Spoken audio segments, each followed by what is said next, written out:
Hey folks, what makes this toy great? Today we're looking at Snapdragon. He's the 1987 Decepticon Headmaster Horrorcon. And if you don't know what a headmaster is, well, you're about to find out.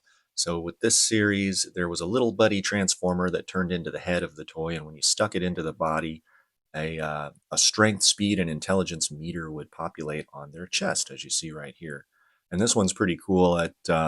It actually matches the tech spec, so there's consistency there. Here's the actual tech spec of Snapdragon. Take a look at, oh, I see, you can't read it, can you? Okay, let's zoom in. Oh, you still can't read it.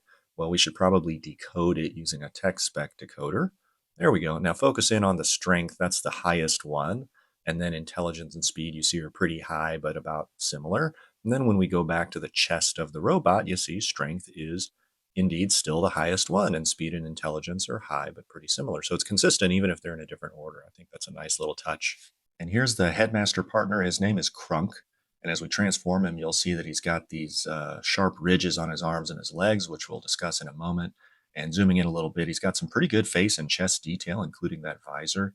Be careful of the arms. Although they have a hinge and they theoretically should be able to move at the shoulder, a lot of them just bind. You can even see it happening here. It's squared off at the corner. The molding of the back, face plate there is kind of in the way.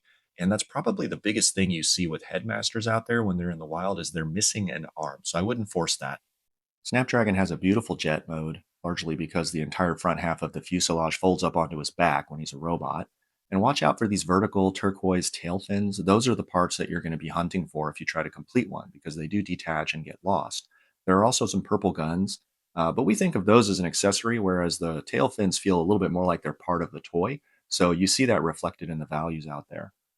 Flipping the jet over, you can see the landing gear wheels. There are three of them right here in hot pink, and they remind me more of the 1990s, but this toy came out in 1987, so he's something of a trendsetter. And then back up top, you can see a nice cockpit where Krunk can be stored. And Snapdragon being a triple changer, here is the third mode. It's some kind of a scary dragon. And to finish the transformation, we're going to have to fold the neck out here and transform Krunk.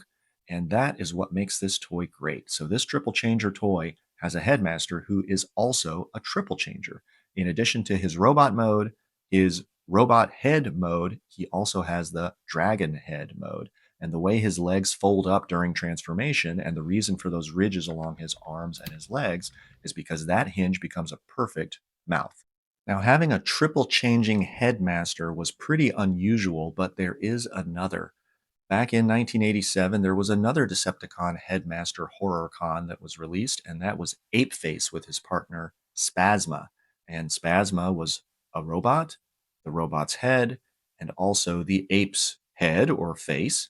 And I'll let you be the judge as to whether it was as effective as Krunk and Snapdragon. Now, there's one little thing about Snapdragon that always nags me. The way his arms are transformed right now is consistent with what is seen in the instructions manual. So technically, they're transformed correctly, I think. But I actually like to unfold them into their longer kind of leg shape. It gives more of a praying mantis feel, which I think is equally horrific, but a lot more menacing too. It actually reminds me of a mantis shrimp. If you've ever seen those, how they like punch a clam to try to crack the shell open. If you haven't seen that, it's crazy. Go look it up on YouTube. You won't be disappointed. So what makes this toy great, aside from being an unusually well-articulated example of a G1 transformer?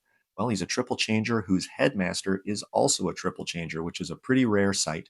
And if you like this sort of thing, take a look at the other videos on the channel. We talk about history, trivia, and repair techniques. Say hello in the comments. I hope you found this information useful, and we'll see you next time.